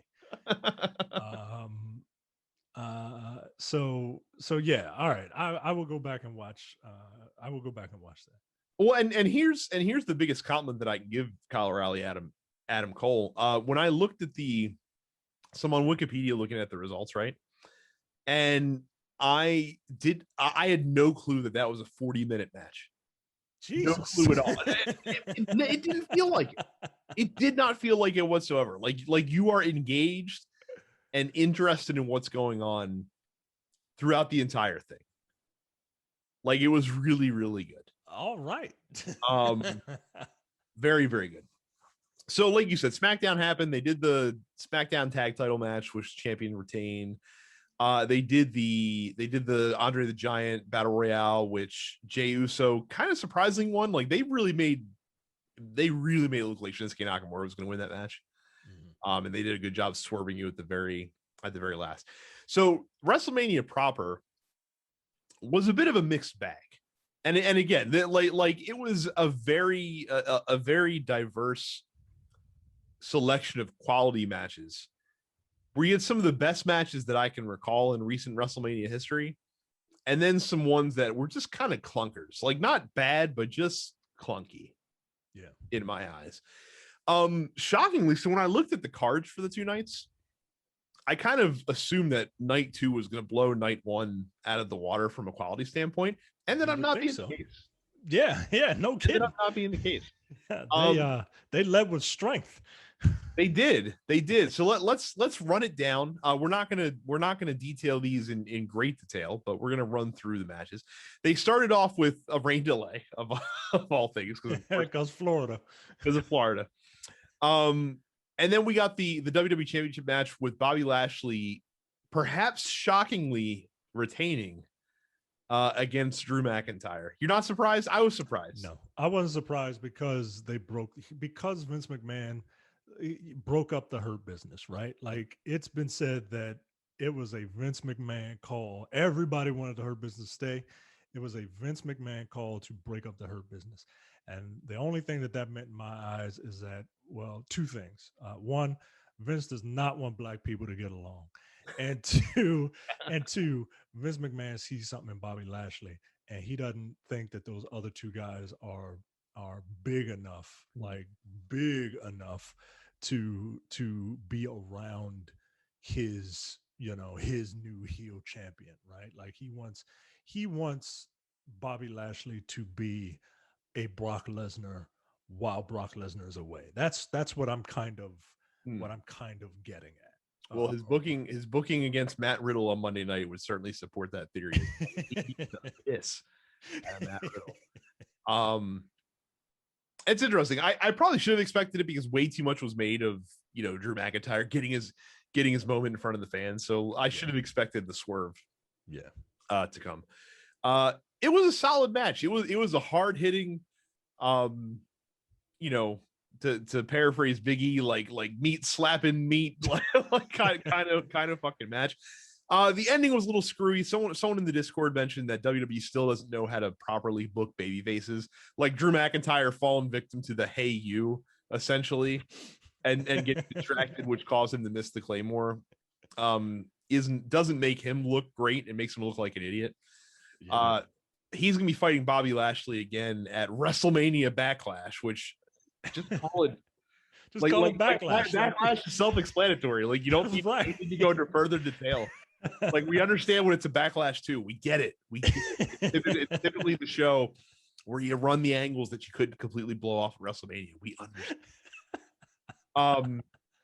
So yeah, but Drew McIntyre will have his rematch. But I sense shenanigans. I don't sense a clean victory, especially with the introduction of formerly Retribution joining up with and see that's the thing, right? Like, oh, okay, so are you going to recreate the Hurt Business again just with bigger guys? Like that's what makes me think that he just got rid of those other two guys, Shelton Benjamin and Cedric Alexander, because they weren't big, quote unquote big enough. Like Dio Madden and and what's his name? The other guy, I can't remember his name. Like they're taller, like they have more mass to them. Mhm. And I, don't be surprised if he was like, oh well, they want a faction. Let's get these two big guys next to Bobby Lashley. Like just let Bobby Lashley be a solo act with MVP then. Like I don't want the Retribution guys to come in. By the way, Retribution had a it was a really good idea, and they just did not know what to do with it. No, they had no clue what to do with it. Because it was an idea based off of something that, let's face it, Vince McMahon doesn't really understand. Yeah, You know what I mean? So, yeah. it's so yeah. But on the plus side, if he gets those guys to unmask as a result of being with him, I feel like it's all worth it at the end. Yeah. Just get them to unmask and just give them Just back beat their Dio Madden names. and Dominic Dijakovic again. Yeah, please, please. Goodness gracious. Flapjack and flippity doo. Like, all right, man. All right. It's not a good sign when the tag turmoil match is most notable for Mandy Rose slipping on the entryway on her way down to the ring. Again, a fine match. I think the Riot Squad has a cool looking tag team finisher. The crowd really wanted Tamina to do well, which was nice to see. This is really her first like legit like WrestleMania shot. And I believe this is the first match she's ever won at a WrestleMania, which for someone who's never been able to quite find her footing despite being with the company for a really long time was fun to see. So they would get a tag title match in night 2. More on that later. For my money, the match of the night was Cesaro versus Seth Rollins, which none of us should have doubted at all, because putting the Seth, like people got on like he's playing a character when he talks about how he's like the new Mr. WrestleMania. He kind of is the new Mr. WrestleMania. Look, he's the new, like, yeah, man, like that was his like they were grooming him to be the next like go back through Seth Rollins's WrestleMania card or history. Pretty good from top to bottom in terms of match quality. The heist of the century. Yeah. Like, come on, man. Like, it's, and I think people are just mad because they're mad at Seth Rollins, the corporate WWE guy on Twitter, because he's proud of where he works and he defends where he works. I think he's leaning into the gimmick though a little bit too with that. Like, look, I'm all for it. I'm all for it. It's pissing people off, and I love it. Right. This was a great match. Cesaro did his UFO, which apparently is a thing he did in the Indies that I had never seen before. Someone did it last year on the pre-show as well. I don't remember it. I don't remember it. It looked amazing. It did. I'm like, why haven't they let him do this forever? Like he would have been over so hard if they let him do this move. I mean, I guess you can't do it with everybody. Yeah, like only certain guys you can really pull that off with. But it was a great fucking match. Cesaro won, by the way, made him look like $1 million. Could this finally be the time for Cesaro? Could we finally see what everyone has thought he should have been for like literally the last 9 years? If working with Seth Rollins is a good first step. Mm-hmm. And if he can get through Seth Rollins and basically just announce his presence like they did on Raw after WrestleMania, where 3 guys were like, "Nope, it's my turn now." If he can just get through this program with Seth Rollins, and hopefully like that'll push him up enough.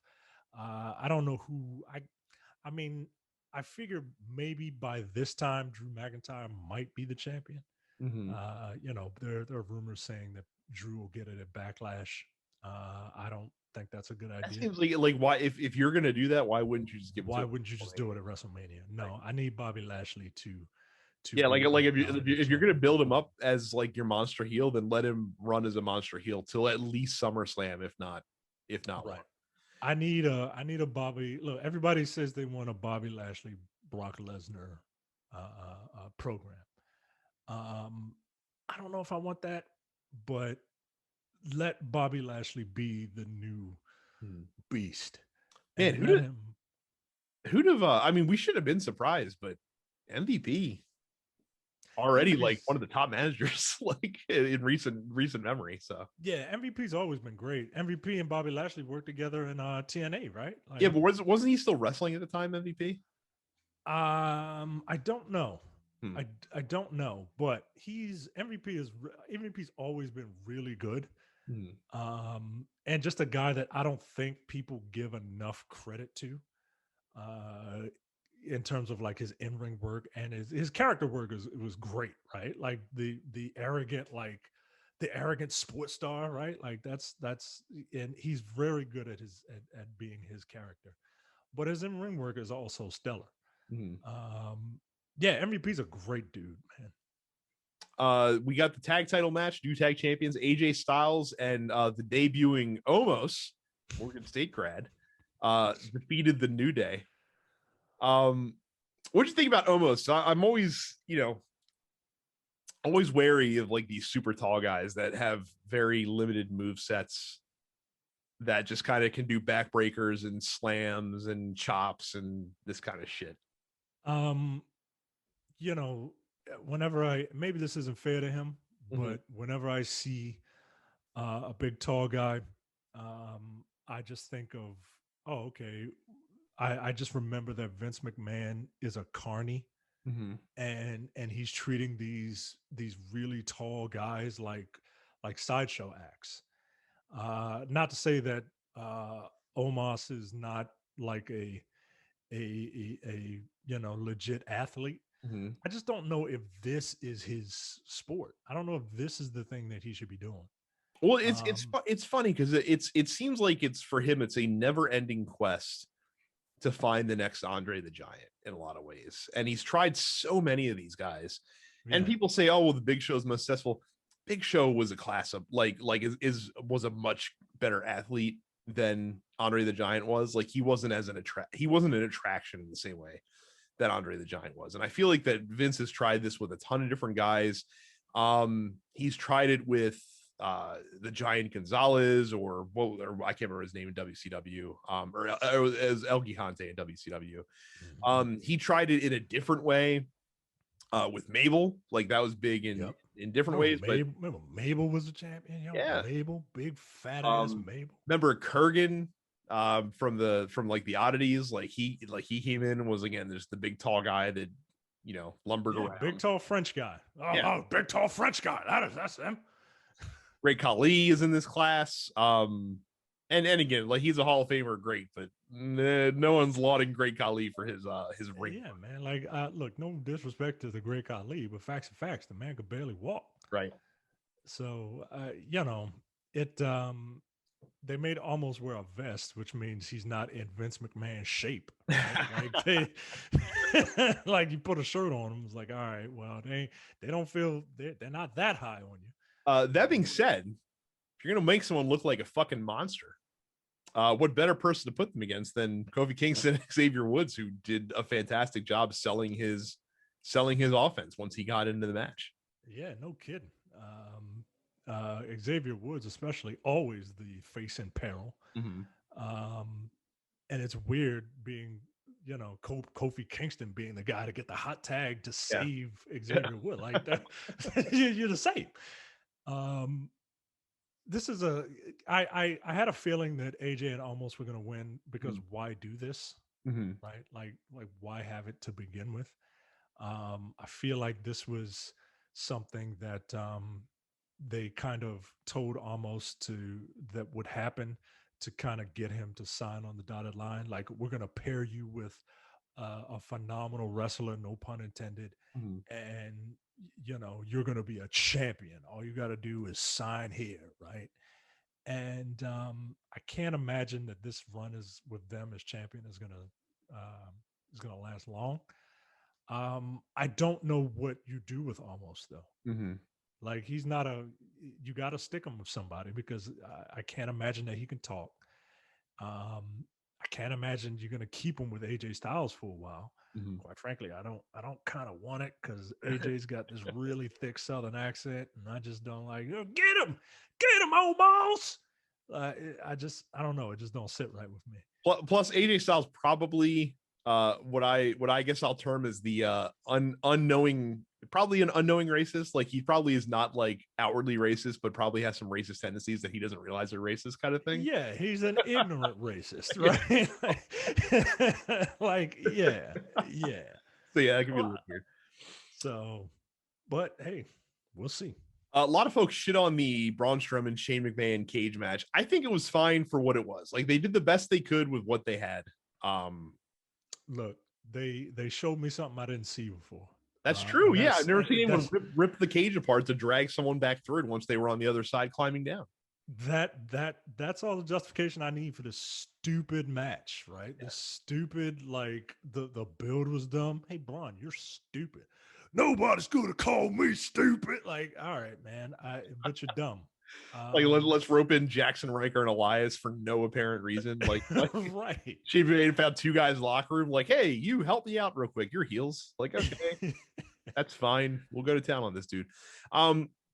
Look, Shane McMahon got to fall off a high thing. Like, so Shane McMahon got to do his thing that he likes to do.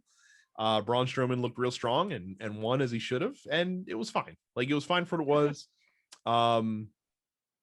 I was surprised this match was only 11 minutes long. It felt much longer. But yeah. The surprise match of the night easily was Miz and Morrison losing to Damian Priest and R&B, not R&B, rap star Bad Bunny, or hip hop star. So this match was originally supposed to be a tag match. Then they were advertising it as a singles match between Miz and Bad Bunny because Priest and Morrison were both dealing with nagging injuries. Both were cleared in time for the show, so they've made it back into a tag match again. And I thought that with doing that Damian Priest was going to be carrying the load for his team. Mm-hmm. No, he actually spent very little time in the match. And Bad Bunny had arguably the best debut for a non-wrestler in WWE history. The dude put the work in.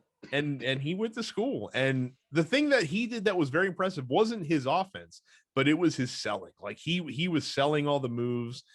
He was a great face in peril, and he looked. And again, credit also goes to Miz and Morrison for making him look credible without making them look uncredible. Yeah, like. Nothing but professionals in that ring when this match was taking place. Like you said, this match had no business being as good as it was, and each and every one of those guys deserve their kudos, man. Because and I hear I see some people don't like the Miz as a wrestler, like his character, whatever, but like his safe style or whatever, like. His safe style is why you got that match. Like his safe style also is what allows him to, like, not everyone has to be fucking, like the Young Bucks. Like it's not right. Like his safe style has earned him a career that has gone 13 plus years, had almost no injuries on either side of the fence. Like he hasn't been hurt and he hasn't hurt anybody. Right. And he's a reliable hand and can keep doing this for another like 5 to 7 years if he wants to. Yeah, man. Like I got nothing but respect for each and every person in that ring. Bad Bunny did so well. He made it look like anybody can do it. Right.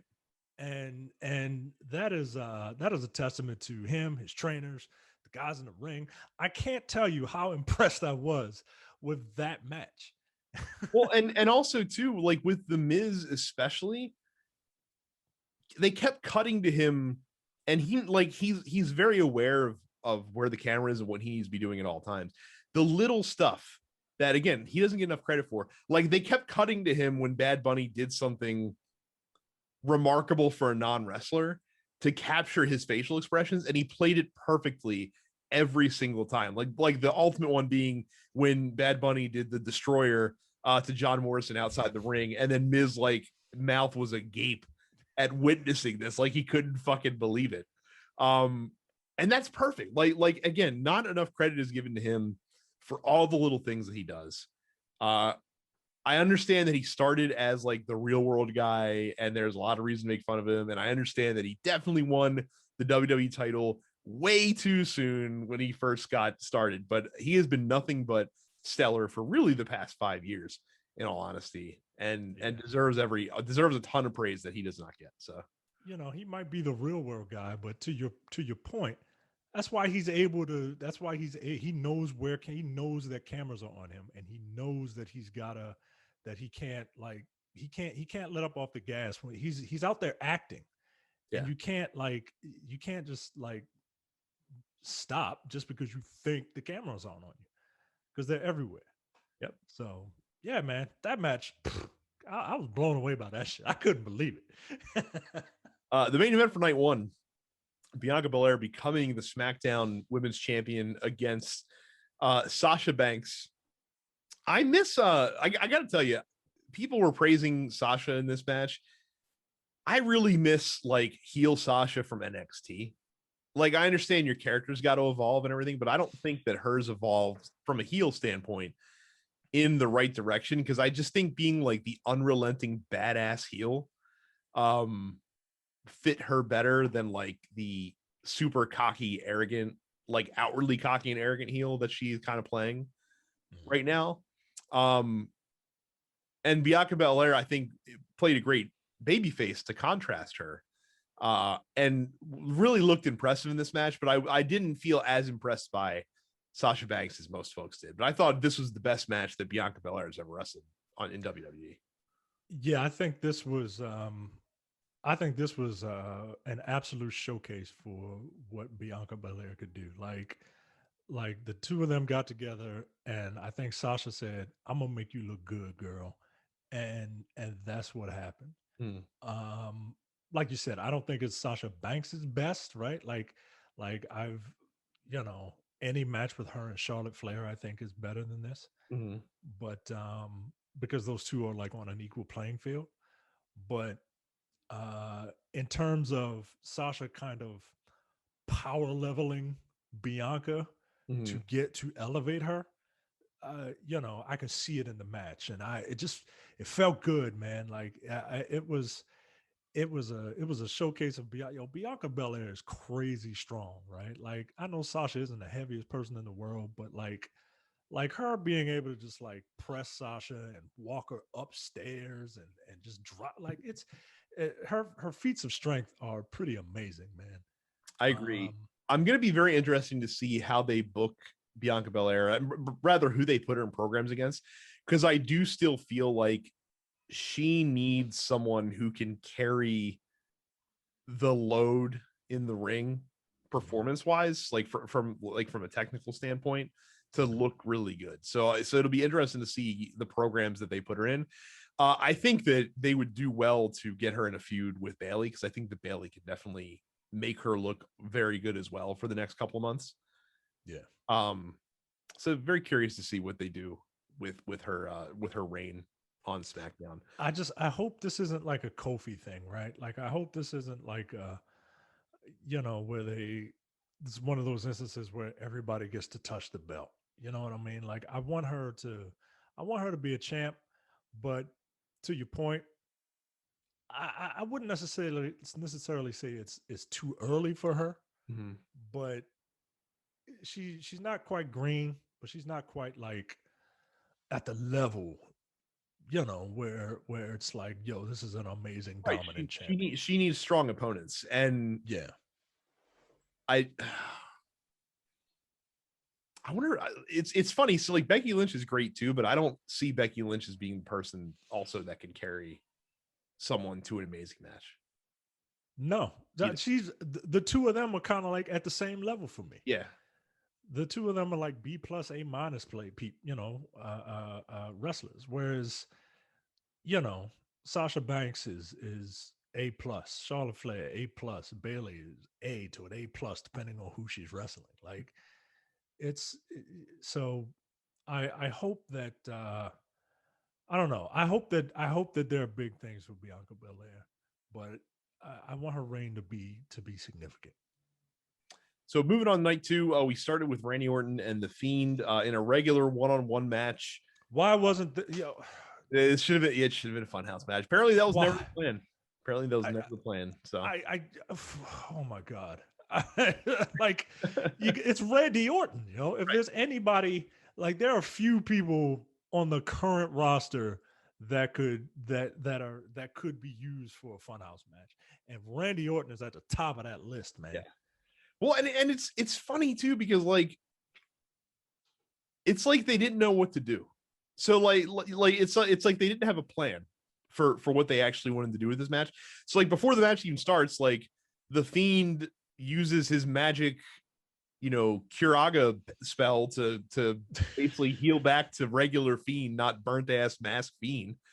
Comes out of like a giant Jack in the Box, which is a cool visual. And then they have like a regular Fiend match where the Fiend is impervious to pain and, you know, no sells a lot of Randy Orton's best offense and things of that nature. And then Alexa Bliss is sitting on the Jack in the Box with motor oil coming out of her head, and the distraction gets Randy Orton to hit an RKO and win and be done with the feud. Like Randy Orton was almost a bystander to the story that this match was trying to tell in a lot of ways. It's weird because, like I said, one like the build started strong and for this rivalry, and just kind of I don't think they knew where to go with it in a lot of ways. And I give Alexa Bliss a lot of credit because she, I think, did a pretty decent job of carrying Randy Orton and carrying the story in the absence of Bray Wyatt. But I don't think they knew really what they were going to do once they had to reincorporate Bray Wyatt in the mix. Let me ask you something real quick. What do you think of? Do you think the character of the Fiend works in this WWE? I think it's fine. I like the character. I just don't know if it fits in this WWE because they never know what to do with it. Well, and that's the thing. Like, you have to have people that are able to go along for the ride. The reason that it works so well with John Cena is because John Cena was able to play that role, and they did it in the type of match that it really worked with. And Randy Orton, I think, could have been that as well. Putting him up against Goldberg in a title match doesn't fucking work because there's no reason for him to be wrestling Goldberg, and Goldberg can't do any fun shit against the Fiend. You know what I mean? Like he can't do any of the fun stuff that makes the Fiend an interesting character. So the Fiend can, like, the problem with the Fiend is that he can only go as far as the people that you're pairing him with can take him. It's kind of like early Undertaker in that way. Like the first 5 years of Undertaker was very dependent on the people that they put him with before he became just great wrestler, the Undertaker. You know what I mean? So yeah, I don't know. I'm always curious about like these weird characters because like when I look at wrestling, like, yeah, you got stories and all that, but their motivation for wrestling should be a title. Correct. And what's the Fiend going to do with a title? But see, the funny thing is when they did give him the belt, I think they did a decent job of making it make sense. To an extent, it was just getting it off of him that was difficult. Yeah, so, I guess. So we'll see. It's I'm curious to see where they're going to go because I can't imagine that Alexa Bliss is going to like wrestle Bray Wyatt. Like, so I would imagine that somehow she's going to get a champion of some sorts to fight at her side. But who the fuck knows who that would be? The tag title match was probably the worst match across both nights. The women's tag title match, I should say. Because it was just clunky.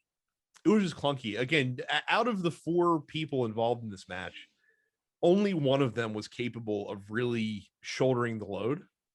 And she spent a lot of time not in the match. And that's Natalya I'm talking about. The rest of the participants are not exactly able to dictate the pace and the flow as well. And there was just a lot of absences that didn't make sense. Like, there's one point where Shayna Baszler pulled Natalya off the apron as she was waiting for a tag. And Natalya was off of the apron for like 5 minutes. Like, it's like nothing crazy happened to you. You just got pulled down off the apron. Like, where did you go? Like, you're not making any sense. Yeah. Also, Natalya needs to figure out how not to automatically go for the sharpshooter like 5 times in the first 3 minutes of every match that she's in. Like, you have to work on it a little bit. Yeah, you got to work a body part. Yeah. It was long. Like, the match was 5 minutes too long. It was the second longest match of the night behind the Universal title match. It ended nicely. Like, Shayna Baszler screaming like a maniac whenever she puts that hold on everybody is always amazing. But yeah, just didn't make a lot of sense. And I don't know. I feel like you could have given the crowd what they wanted. I guess they weren't expecting the crowd to be as behind Tamina as they were. I think that would have been a nice moment.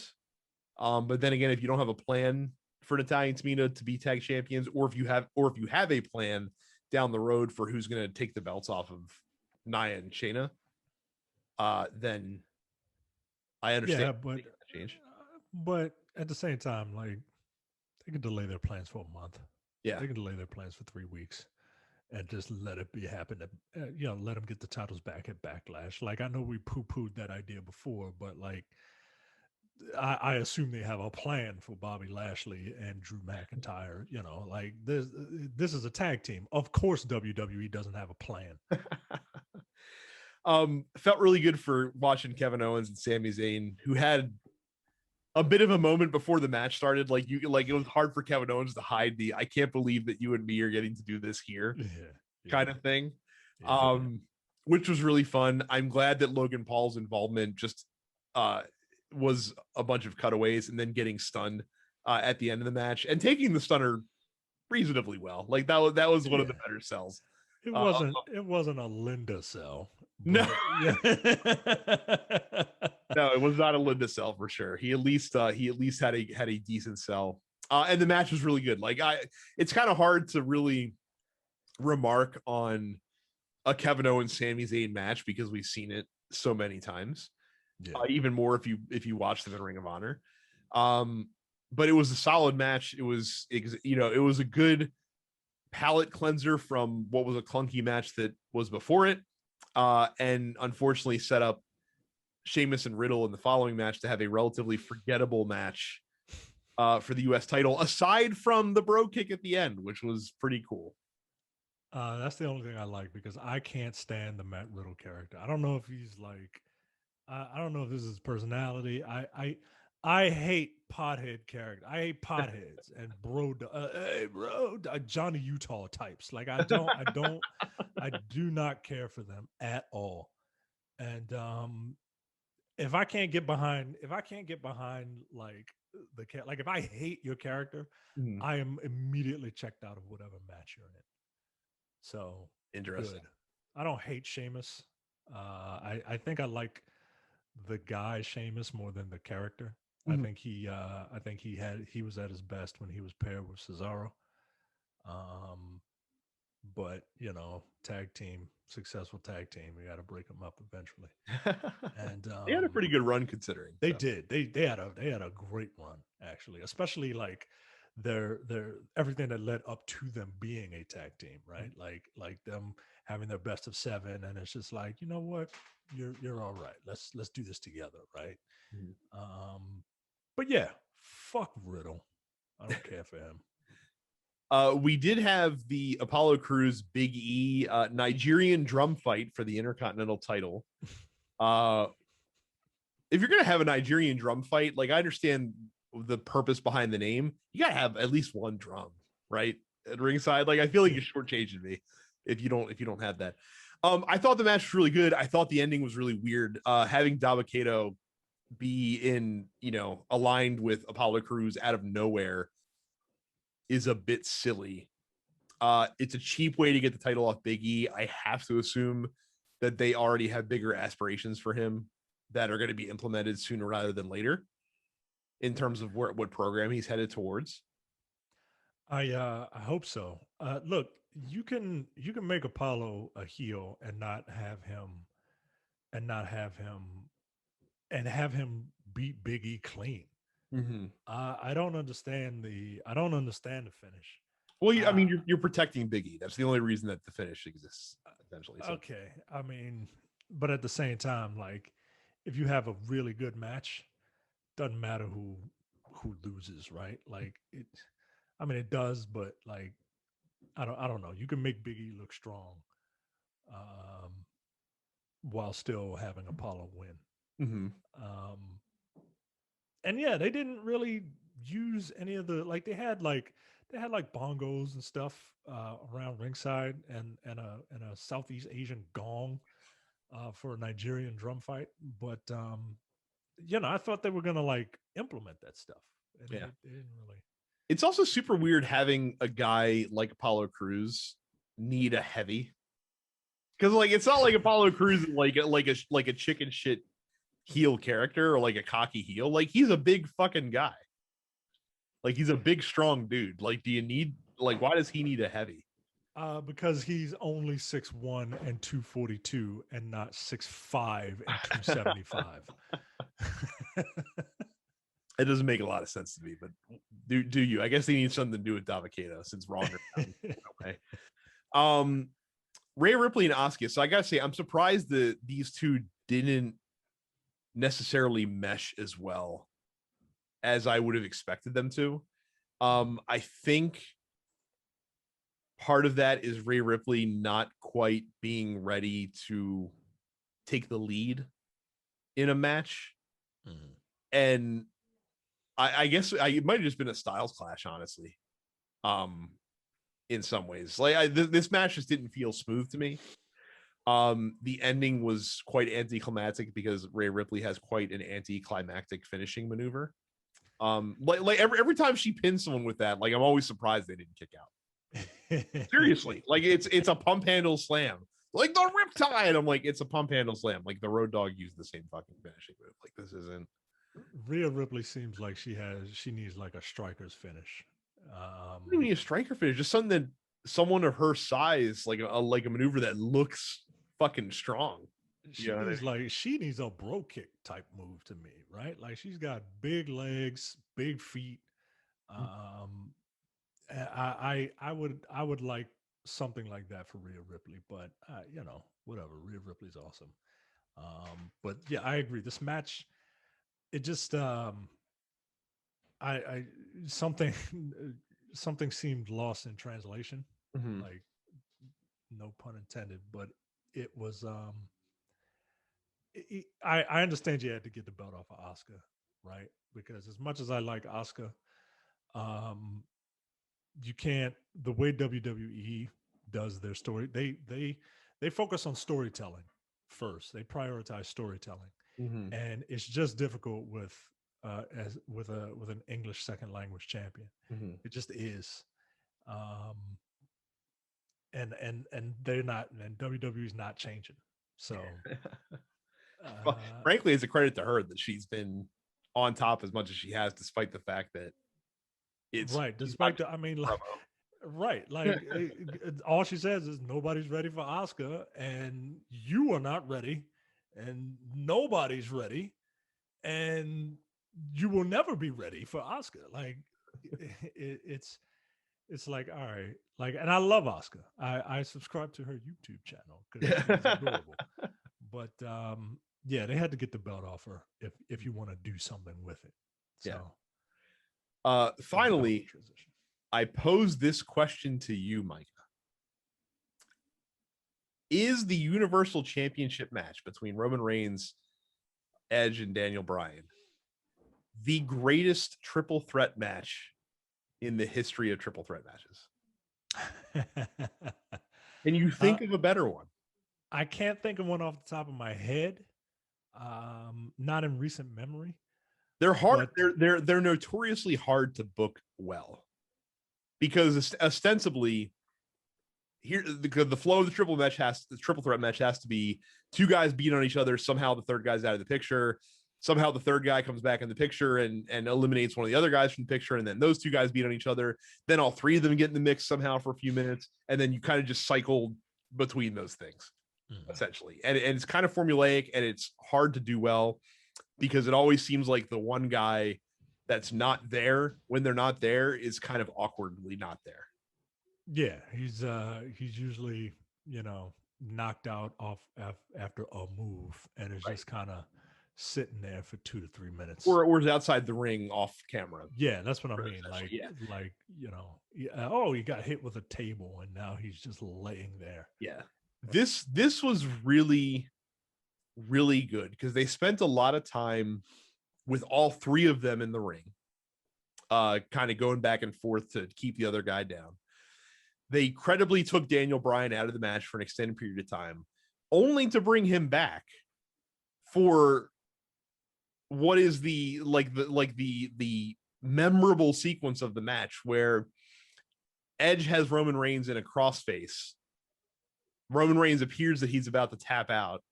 Daniel Bryan dives into the ring and literally like keeps his hand from tapping on the mat, and then locks in the label lock on the opposite arm.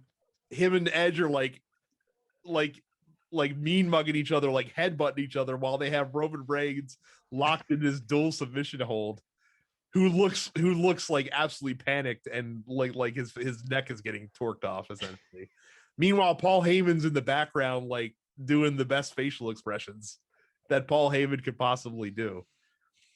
There's a point where like Daniel Bryan had Roman Reigns in the label lock earlier, and like Paul Heyman's like, oh, and then like Daniel Bryan really started cranking back, and he's like, oh, but on camera right behind the action. It was it was just really good. The ending where Roman Reigns kind of turned the concerto on Edge and Daniel Bryan was really effective.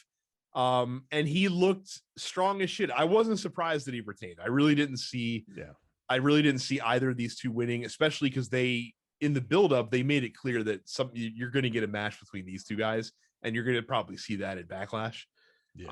And that's going to be pretty fucking good. That's going to be I'm very excited for that. Yeah, it's going to be a lot of fun. And look, Roman Reigns is it's weird to have two heel champions and two monster heel champions simultaneously, but Roman Reigns has walked a really interesting fine balance of being a credible badass champion and a chicken shit heel simultaneously, because he keeps hiding behind his cousin even in this match. Yeah, Roman's always been good, man. He's always been good. And now that WWE realize that, like, I don't know what WWE's obsession is with white meat baby faces, right? But like when they have a baby face, like all of their baby faces are just like, nothing affects me. I'm suffering succotash, son, and like they don't have any, like, except for like Daniel Bryan, like they don't have any like passion. Like they're just like, whatever, be a star. I'm gonna rise above the hate, blah blah blah. Like, well, you'll get mad. It's difficult to book the dominant babyface, because Hulk Hogan was like a once in a generation type of guy, and it was also the right time for Hulk Hogan. Yeah, like you put Hulk Hogan in the John Cena era, and he gets booed as badly as John Cena did all the time. Worse, because Hulk Hogan didn't have the charisma to fucking be able to play with it in the way that John Cena did. Right. But the baby faces that WWE has had that have worked the best have been guys who are able to fight from underneath, like a Bret Hart or a Steve Austin or a Daniel Bryan, or people of that sort. So yeah, it's hard to book really strong dominant baby faces, which is why you wonder like why they keep trying to ram their head against a brick wall when they're having trouble doing it. Yeah, like I get it, man. Like you can either have it be you want the big, tall, muscular dude, but like big, tall, muscular people are naturally intimidating. Well, right? But that's the thing. So like with John Cena, they would always book John Cena like a underdog babyface, and then like I said, the running joke was he'd get his ass kicked for 10 minutes and then 5 moves of doom, and then John Cena, LOL, Cena wins. Like that was like if you're gonna treat him like Hulk Hogan, book him like Hulk Hogan. Like make him a fucking monster that the heel has to overcome. You know what I mean? Right. Like don't, like, you're insulting the audience's intelligence. And when you make Roman Reigns do the same thing, because they booked Roman Reigns very similarly in terms of how he performed in matches where he would get his ass kicked for 10 minutes and then Superman punch people and spear them. Right. Like you're insulting the audience's intelligence at that point. Let him kick ass. You know what I mean? And make the match make sense psychologically. But alternatively, turn him heel and let him fucking run with it because he's an amazing heel. Yeah, man. Turns Like people gone are the era of, you know, good versus evil. Like there's room for good versus evil, but like everything is more interesting with shades of gray. Mhm. And just the characters, because that's what I watch wrestling for, right? Like the primary reason I watch wrestling is for the character work, right? It's a soap opera for dudes, right? And and just some of the character work is uh, some of the character work is just some of the decisions that are being made are baffling. But look, the work, it's working right now. And look, this WrestleMania, while I preferred the moment to moment of night one, Mhm. I think I like some of the I like Roman Reigns. I like the main event of the last night more than the first. Mhm. I like Kevin Owens and Sami Zayn more than the majority of the matches in the first. But I liked watching all of the up matches in the first night more Mhm. than all of the matches in the second night. So it was weird, Mhm. but it wasn't bad. No. And look, the thing about WrestleMania, if you can end it well, that the last thing people see, the last emotion that they feel, that's how you judge a WrestleMania Mhm. usually. And I enjoyed it. I enjoyed both nights, man. I really did. It was a lot of fun. And like I said, credit. I was actually really happy to get the fans back. I didn't think that I would enjoy them as much. Credit to that crowd. I'm hard on crowds all the time, rightfully so, because a lot of them like to go into business for themselves, and smarks are annoying as shit. But they played their part correctly. They were loud. They cheered and booed the right people. Um, they genuinely got behind some folks, and that made those matches like really enjoyable to watch. Um, yeah, I think the crowd was excellent, and I appreciate the fact that they, at least for one night, did what they needed to do without pissing me off. So, yeah. So, uh, um, very quickly before we go, a yeah. couple wrestling questions from the post office. So Haitian Michael first asked, "You mean to tell me that the Fiend, the man who was buried under a mountain of chairs and got up, the man who took like 7 curb stomps and got up, the man who never sells any moves because he's just that guy, lost after one, not 6, but 1 RKO." Yes, that just shows you how amazingly dominant the RKO is. There you go. That's what I was about to say. Yeah. Either that or how terribly weak the stomps are. And I don't want to put that out there because I don't want kids to be like, "Oh, this is weak," see, and then just stomp people's heads in. So no, the RKO. I mean, it damn near broke the man's neck. Yeah, That was here's the thing. amazing. Like certain finishers need to be protected, and certain finishers don't. The stomp does not need to be protected. The No. RKO absolutely does. Yeah. Like you want that mysticism around the RKO that there is.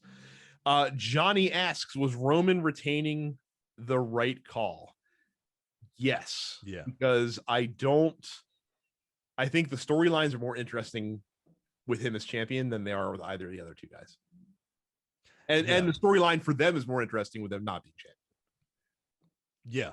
Yeah, it is. I can't wait till those two like really get at it, right? Because they're both like passionate to the point of like overacting. Like, all right, Edge, calm down a bit. Like, I know this is like all you've ever wanted, but like, chill, right? And same thing with Daniel Bryan. All right, I get it, chill. But they both have very similar stories. They both have similar styles when it comes to the passion they exude. It's like the Spider-Man meme, right? Like this is the match of two eras that needs to happen. And then Roman, you can literally do whatever you want with Roman. You can have people come up to the tribal chief and is like, "I want a match with you," and he's just like he sends out his underbosses. He sends out Balrog and Vega and Sagat before you get to him. You know what I'm saying?